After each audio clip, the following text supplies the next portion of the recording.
ലക്ഷം കോടി രൂപയുടെ അടിസ്ഥാന വികസന പദ്ധതികൾക്കാണ് ഈ ബജറ്റ് പരിഗണന നൽകിയിട്ടുള്ളത്. അങ്ങനെ നമ്മൾ നേരത്തെ തന്നെ സൂചിപ്പിച്ചിരുന്നു, ഈ സാമ്പത്തിക അവലോകന റിപ്പോർട്ടിൽ അടിസ്ഥാന മേഖലയ്ക്ക് കൂടുതൽ ഊന്നൽ നൽകേണ്ടതുണ്ട്. അതായത് ഈ രാജ്യം പുരോഗതി കൈവരിക്കുമ്പോൾ അതിന്റെ നേട്ടങ്ങൾ സാധാരണക്കാരായ ആളുകളിലേക്ക്, പാർശ്വവൽക്കരിക്കപ്പെട്ട ജനതയിലേക്ക് നേരിട്ട് എത്തിപ്പെടണം എന്നത്. അതുകൊണ്ട് തന്നെ ആയിരിക്കണം ഇത്തരത്തിലുള്ള പദ്ധതികൾക്ക് കൂടുതൽ ഊന്നൽ നൽകിയിട്ടുള്ളത്. എന്നാൽ നമ്മൾ നേരത്തെ സൂചിപ്പിച്ചതുപോലെ ഒരു തെരഞ്ഞെടുപ്പിന് ശേഷമുള്ള ബജറ്റാണ്. തെരഞ്ഞെടുപ്പിലെ തിരിച്ചടി ഉൾപ്പെടെ ഒരുപക്ഷെ ഈ ബജറ്റിൽ അതിന് കൂടുതൽ പരിഹാരം തേടുന്ന പ്രഖ്യാപനങ്ങൾ ഉണ്ടാകും എന്ന് പ്രതീക്ഷിച്ചിരുന്നുവെങ്കിലും അത്തരം പ്രഖ്യാപനങ്ങൾ ഉണ്ടായിട്ടില്ല. അതായത് ഇപ്പോൾ തന്നെ കർഷകർക്ക് നേരിട്ട് പണം എത്തുന്ന 6000 രൂപ പ്രതിവർഷം എത്തുന്ന പ്രധാനമന്ത്രി കിസാൻ യോജന പദ്ധതി, അതിലെ ഏതെങ്കിലും തരത്തിലുള്ള തുകയിൽ മാറ്റം വന്നിട്ടില്ല. ഈ 6000 രൂപ തുടരും എന്ന് മാത്രമാണ് ഇപ്പോൾ ധനമന്ത്രി പ്രഖ്യാപിച്ചിട്ടുള്ളത്. പക്ഷേ കൂടുതൽ വായ്പകൾ എന്നത് സാധ്യമാക്കുന്നുണ്ട്. പ്രത്യേകിച്ച് സജിത്ത്, ഈ ബജറ്റ് അവതരണത്തിന് തൊട്ടു മുമ്പ് സജിത്ത് സൂചിപ്പിച്ച ഒന്നായിരുന്നു, അതായത് കാർഷിക മേഖലയിൽ നിന്ന് വഴിമാറി സഞ്ചരിക്കേണ്ട ഒരു സമയം കൂടിയാണല്ലോ എന്നുള്ളത്. നമുക്ക് ഈ മുദ്രാ യോജന വഴിയുള്ള ലോണിന്റെ തുക അത് 10 ലക്ഷം രൂപയായിരുന്നു എന്നത് 20 ലക്ഷം രൂപയാക്കി ഉയർത്തുമ്പോൾ സ്വാഭാവികമായും അങ്ങനെ നമുക്ക് കണക്കാക്കേണ്ടതായി വരും. അതായത് ഈ ചെറുകിട സംരംഭകർ, ഇടത്തര സംരംഭകർക്ക് കൂടുതൽ ഊന്നൽ നൽകുകയാണ്. അതുകൊണ്ട് തന്നെയാണ് ഈ കൂടുതൽ വായ്പാ പദ്ധതികൾക്ക് ഊന്നൽ നൽകിയിട്ടുള്ളത് എന്നാണ് നമുക്ക് മനസ്സിലാക്കാൻ സാധിക്കുന്നത്. അതുപോലെ ചെറുകിട ഇടത്തര ബിസിനസ്സുകൾക്ക്, വ്യാപാരികൾക്കൊക്കെ കൂടുതൽ ധനസഹായം നൽകുന്ന തരത്തിലേക്കുള്ള പ്രഖ്യാപനങ്ങൾ ഉണ്ട് എന്നാണ് നമുക്ക് മനസ്സിലാക്കാൻ സാധിക്കുന്നത്. ഇവിടെ 5 വർഷത്തിനകം 4.1 കോടി യുവാക്കളെ കേന്ദ്രീകരിച്ചുകൊണ്ട് 2 ലക്ഷം കോടി രൂപ കേന്ദ്ര വിഹിതത്തിൽ നിന്ന് അനുവദിക്കുന്നു എന്നുള്ളതാണ്. അതായത് യുവാക്കൾക്ക് കൂടുതൽ തൊഴിലവസരങ്ങൾ നൽകുമ്പോൾ അത് കാർഷികേതര മേഖലയിലേക്കാണ് സർക്കാർ ഫോക്കസ് ചെയ്യുന്നത് എന്ന് വേണം നമുക്ക് മനസ്സിലാക്കാൻ. അതേസമയം തന്നെ കാർഷിക ഗവേഷണത്തിന് പ്രത്യേകമായ പരിഗണന നൽകും എന്നുള്ളത് പ്രഖ്യാപനത്തിലുണ്ട്. അതിൽ നിന്ന് നമുക്ക് മനസ്സിലാക്കേണ്ടത് ഈ ഉൽപാദനശേഷി കാർഷിക മേഖലയിൽ വർദ്ധിപ്പിക്കുക എന്നതാണ്.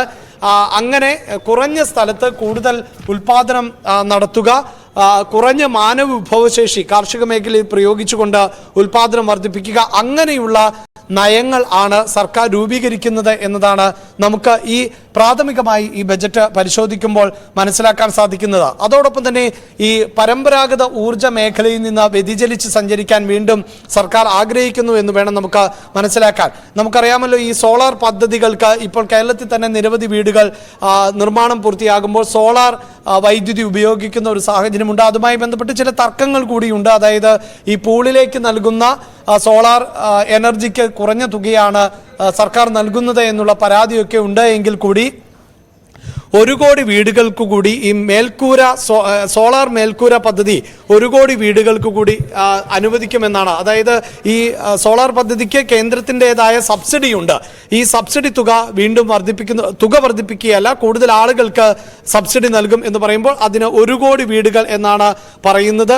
അതോടൊപ്പം തന്നെ തെരഞ്ഞെടുക്കപ്പെട്ട നഗരങ്ങളിൽ 5 വർഷത്തിനുള്ളിൽ 100 സ്ട്രീറ്റ് ഫുഡ് ഹബ്ബുകൾ സ്ഥാപിക്കും. ഈ വഴിയോര കച്ചവടം, അതോടൊപ്പം തന്നെ സ്ട്രീറ്റ് ഫുഡ് എന്നിവയെ കൂടുതൽ പ്രോത്സാഹിപ്പിക്കുന്ന സമീപനം ആണ് ഇപ്പോൾ കേന്ദ്ര സർക്കാരിന്റെ ഭാഗത്ത് നിന്നുണ്ടായിട്ടുള്ളത്. അത് ഒരുപക്ഷെ സജിത്ത്, ഈ കോവിഡിന് ശേഷം ആളുകൾ കൂടുതലായി പുറത്തേക്ക് ഇറങ്ങുന്നു, അതോടൊപ്പം തന്നെ വിനോദസഞ്ചാര മേഖല കൂടുതൽ ശക്തി പ്രാപിക്കുന്ന ഒരു സാഹചര്യമൊക്കെ ഉണ്ട്. അവിടെയാണ് ഈ സ്ട്രീറ്റ് ഫുഡ് ഹബ്ബുകൾ പ്രധാനപ്പെട്ടതായി മാറുന്നത് എന്ന് വേണം നമുക്ക് പ്രാഥമികമായി അനുമാനിക്കാൻ. അതോടൊപ്പം തന്നെ ഈ വിവര സാങ്കേതിക വിദ്യ, ബഹിരാകാശ സാങ്കേതിക വിദ്യ എന്നിവയുടെ വികസനം ഉൾപ്പെടെ പ്രോത്സാഹിപ്പിക്കും എന്ന് കേന്ദ്ര സർക്കാർ പറയുന്നുണ്ട്. അതായത് ടെക്നോളജിക്ക് കൂടുതൽ ഊന്നൽ നൽകുന്നുണ്ട്. അതിന് 1000 കോടി രൂപയുടെ വെഞ്ചർ ക്യാപിറ്റൽ ഫണ്ട് സ്വരൂപിക്കും എന്നാണ് കേന്ദ്ര സർക്കാർ വ്യക്തമാക്കിയിട്ടുള്ളത്. 30 ലക്ഷത്തിന് മുകളിൽ ജനസംഖ്യയുള്ള 14 നഗരങ്ങൾ ഞാൻ നേരത്തെ സൂചിപ്പിച്ചിരുന്നു. അതായത് പ്രധാനപ്പെട്ട നഗരങ്ങൾ, വികസിച്ചുകൊണ്ടിരിക്കുന്ന നഗരങ്ങൾ, 14 നഗരങ്ങളെയാണ് ഫോക്കസ് ചെയ്യുന്നത്. പക്ഷേ ഈ 30 ലക്ഷത്തിന് മുകളിൽ ജനസംഖ്യ എന്ന് പറയുമ്പോൾ അവിടെ കേരളത്തിലെ മെട്രോ നഗരങ്ങളിൽ പോലും അത്രയും ജനസംഖ്യ ഉണ്ടോ എന്നതിന് സംശയമുണ്ട്. അതുകൊണ്ട് അങ്ങനെ കേരളത്തിലെ ഏതെങ്കിലും നഗരം ഇതിന്റെ ഭാഗമാകുമോ എന്നത് നമുക്ക് എടുത്തു പറയേണ്ടതാണ്. ഇനി സജിത്ത്, നമ്മൾ തുടക്കത്തിൽ തന്നെ, അതായത് ഈ ബജറ്റ് അവതരണത്തിന് മുമ്പ് സൂചിപ്പിച്ച ഒന്ന് സ്വർണത്തിന്റെ വില കുറയുമോ എന്നതായിരുന്നു. അതിലിപ്പോൾ നമുക്ക് സ്വർണത്തിന്റെ തീരുവ കുറച്ചു എന്നുള്ളതാണ് ഏറ്റവും പ്രധാനപ്പെട്ടത്. 6% കുറച്ചിട്ടുണ്ട് എന്നതാണ്. അങ്ങനെയെങ്കിൽ മലയാളികളെ സംബന്ധിച്ചിടത്തോളം വളരെ പ്രധാനപ്പെട്ട ഒന്ന് സ്വർണത്തിൻ്റെ വില കുറയും എന്നുള്ളതാണ്. സ്വർണത്തിൻ്റെയും വെള്ളിയുടെയും പ്ലാറ്റിനത്തിൻ്റെയും വില കുറയുന്ന സാഹചര്യമാണ് ഉണ്ടാകുന്നത്.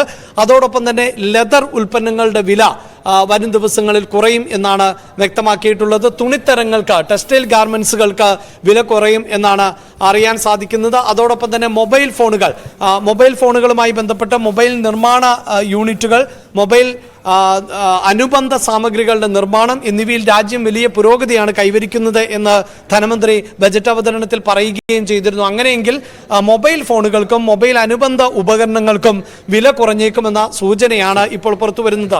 അതോടൊപ്പം എടുത്തു പറയേണ്ടത് ഈ ക്യാൻസർ രോഗത്തിന് ഉപയോഗിക്കുന്ന മരുന്നുകൾ, കഴിഞ്ഞ ബജറ്റിലും ഇത്തരത്തിൽ ചില മരുന്നുകളുടെ വില കുറയുന്ന സാഹചര്യം ഉണ്ടായിരുന്നു. ഇപ്പോഴിതാ ഈ 3 ക്യാൻസർ മരുന്നുകളുടെ കൂടി നികുതി എടുത്തു കളയുകയാണ്. അപ്പോൾ സ്വാഭാവികമായും 3 ക്യാൻസർ ചികിത്സയ്ക്ക് വേണ്ടിയിട്ടുള്ള 3 മരുന്നുകളുടെ വില കുറയുന്നു. ഇങ്ങനെയാണ് നമുക്ക് വളരെ പെട്ടെന്ന് ഓടിച്ചു നോക്കുമ്പോൾ സാധാരണക്കാരായ ആളുകളെ അടക്കം ബാധിക്കുന്ന ഒന്ന് എന്ന് മനസ്സിലാക്കാൻ സാധിക്കുന്നത്. പ്രത്യക്ഷത്തിൽ കാര്യമായ, അതായത് ഈ ജനക്ഷേമ പദ്ധതികൾ അങ്ങനെ വാരിക്കോരിയുണ്ട് എന്ന് പറയാവുന്ന ഒരു ബജറ്റ് അല്ല പ്രത്യക്ഷത്തിൽ. ബീഹാർ, ആന്ധ്രാപ്രദേശ് ഉൾപ്പെടെയുള്ള സംസ്ഥാനങ്ങൾ, നമ്മൾ സൂചിപ്പിച്ചതുപോലെ ഇത്തവണ സഖ്യ സർക്കാർ ആണ് നിലവിൽ ഭരണത്തിലിരിക്കുന്നത്. അതുകൊണ്ട് തന്നെ ആ സർക്കാരിനെ പിന്തുണച്ചിട്ടുള്ളത് ബീഹാറിൽ നിന്നും അതോടൊപ്പം തന്നെ ആന്ധ്രാപ്രദേശിൽ നിന്നുമുള്ള പ്രമുഖ കക്ഷികളാണ്. അവർക്ക് വാരിക്കോരി പ്രഖ്യാപനങ്ങളുണ്ട് എന്ന് വേണം നമുക്ക് ആത്യന്തികമായി മനസ്സിലാക്കാൻ. ഈ നിർമ്മലാ സീതാരാമന്റെ കഴിഞ്ഞകാല എല്ലാ ബജറ്റുകളിലും ഓരോ വർഷവും നികുതി ഘടനയിൽ ഏതെങ്കിലും തരത്തിലുള്ള മാറ്റം, പ്രത്യേകിച്ച് ഈ ആദായ നികുതിയിൽ ഏതെങ്കിലും തരത്തിലുള്ള മാറ്റം ഉൾക്കൊള്ളിച്ചു വരാറുണ്ട്. ഇത്തവണയും മാറ്റം പ്രകടമാണ്. പുതിയ സ്ലാബുകൾ ഉൾക്കൊള്ളിച്ചു എന്ന് മാത്രമല്ല 75,000 രൂപ വരെ സ്റ്റാൻഡേർഡ് ഡിഡക്ഷന്റെ പരിധി മാറ്റുകയും ചെയ്തിട്ടുണ്ട്. സ്വാഭാവികമായും ഇടത്തരം ശമ്പളം മേടിക്കുന്നവരെ സ്വാധീനിക്കുന്ന ഒരു തീരുമാനമായി അത് മാറില്ലേ? തീർച്ചയായും അങ്ങനെ തന്നെ വേണം നമുക്ക് അനുമാനിക്കാൻ. കാരണം സജിത്ത്, ഈ നികുതി ഘടന കഴിഞ്ഞ തവണ, അതായത് ഈ ബജറ്റ് 2 വർഷങ്ങൾക്ക് മുമ്പ് അവതരിപ്പിച്ച ബജറ്റിലായിരുന്നു. സാധാരണ നമുക്കറിയാം ഒരു നിശ്ചിത വരുമാനം ഉള്ള ആളുകൾക്ക് ആദായ നികുതി സ്ലാബിൽ ഇളവ് അനുവദിക്കുന്നുവെങ്കിൽ ഇപ്പോൾ ശമ്പളക്കാരായ ആളുകളെ സംബന്ധിച്ചിടത്തോളം പല ഓപ്ഷനുകൾ തിരഞ്ഞെടുക്കാൻ സാധിക്കുന്നു എന്നുള്ളതാണ് ഈ നികുതി ഘടനയിൽ വരുത്തിയിട്ടുള്ള മാറ്റം. അത് തിരഞ്ഞെടുക്കുന്നവന്റെ സ്വാതന്ത്ര്യം ആണ് എന്നുള്ളതാണ്. അതനുസരിച്ചാണ് ഇപ്പോൾ നികുതി റിട്ടേണുകൾ സമർപ്പിക്കേണ്ടി വരുന്നത്. ഇപ്പോഴും ആ ഡിഡക്ഷൻ എന്നത് 50,000 നിന്ന് 70,000 ആക്കി ഉയർത്തിയിട്ടുണ്ട്. പക്ഷേ ആ ഘടന എന്നത് കൃത്യമായി മനസ്സിലാക്കണമെങ്കിൽ അല്പസമയം കൂടി നമുക്ക് കാത്തിരിക്കേണ്ടി വരും. അതായത് നികുതി ഘടനയിൽ മാറ്റമുണ്ട് എന്നത് പ്രത്യക്ഷമായി നമുക്ക് ഈ ബജറ്റ് അവതരണത്തിൽ വ്യക്തമാകുന്നുണ്ട്.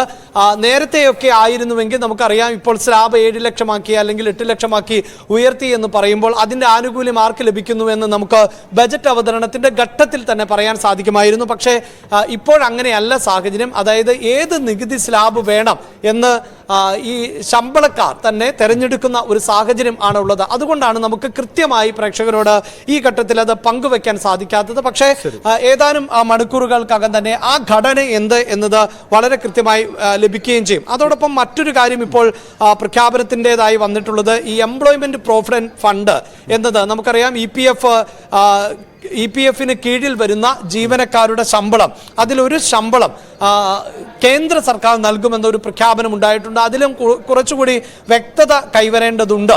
ഈ എത്ര രൂപ വരെ അടിസ്ഥാന ശമ്പളമുള്ള ജീവനക്കാരാണ് ഇത്തരത്തിൽ ശമ്പളം കേന്ദ്ര സർക്കാരിന്റെ ഭാഗത്ത് നിന്ന് നൽകുക, അത് ഏത് സ്കീമിൽ ഉൾപ്പെടുത്തിയാണ് ഇങ്ങനെ ഒരു ശമ്പളം നൽകുക എന്നതുൾപ്പെടെയുള്ള കാര്യങ്ങളിൽ കുറച്ച് വ്യക്തത കൈവരേണ്ടതുണ്ട്. പ്രാഥമികമായി നമുക്ക് മനസ്സിലാക്കാൻ സാധിക്കുന്നത് 15,000 രൂപ വരെയുള്ള തുക 3 ഇൻസ്റ്റാൾമെന്റുകളായി ഈ അക്കൗണ്ടുകളിലേക്ക് എത്തും എന്നുള്ളതാണ്.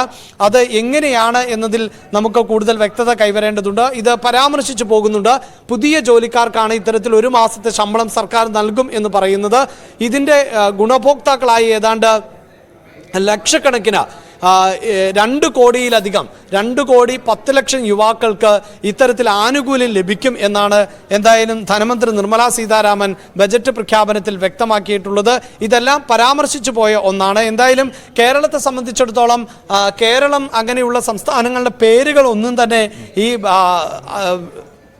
പ്രസംഗത്തിൽ പറഞ്ഞു പോയില്ല എന്ന് കൂടി നമുക്ക് അനുമാനിക്കാം. 11 മണിക്ക് തുടങ്ങിയ ബജറ്റ് പ്രസംഗമായിരുന്നു, ഏതാണ്ട് 12:30 വരെ നീണ്ട ഒരു ബജറ്റ് പ്രസംഗം ആയിരുന്നു. അങ്ങനെയെങ്കിൽ ഏതാണ്ട് 1.5 മണിക്കൂർ നീണ്ട ബജറ്റ് പ്രസംഗമാണ്.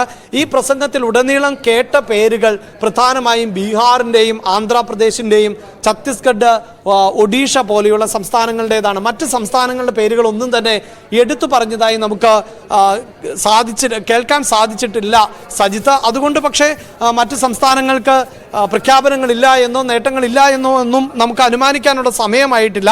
കാരണം ഒരു ബജറ്റ് പ്രസംഗത്തിൽ പൂർണ്ണമായും ബജറ്റ് പറഞ്ഞു പോവുകയല്ല, പ്രധാനപ്പെട്ട പ്രഖ്യാപനങ്ങളാണ് ഉൾക്കൊള്ളിക്കുക. അഭിലാഷ്, ഇതിന്റെ രാഷ്ട്രീയം നമുക്ക് പ്രത്യേകം പരിശോധിക്കേണ്ടതാണ്. കാരണം 2 സംസ്ഥാനങ്ങളല്ലേ, 2-3 സംസ്ഥാനങ്ങളെ പ്രത്യേകം പരാമർശിക്കുമ്പോൾ ഇന്ത്യയുടെ പൊതു സംവിധാനത്തിൽ നിന്ന് അത് എത്ര കണ്ട് രാഷ്ട്രീയ വിമർശന വിധേയമാകുമെന്ന് പരിശോധിക്കാം.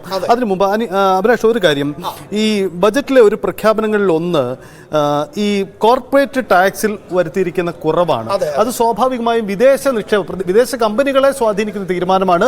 സ്വാഭാവികമായും വിദേശ നിക്ഷേപം കൂടുതലായി രാജ്യത്തേക്ക് കൊണ്ടുവരിക എന്ന ഒരു ലക്ഷ്യം ആ തീരുമാനത്തിന് പിന്നിൽ ഉണ്ടാവാനുള്ള സാധ്യതയുണ്ട്. തീർച്ചയായും കോർപ്പറേറ്റ് നികുതി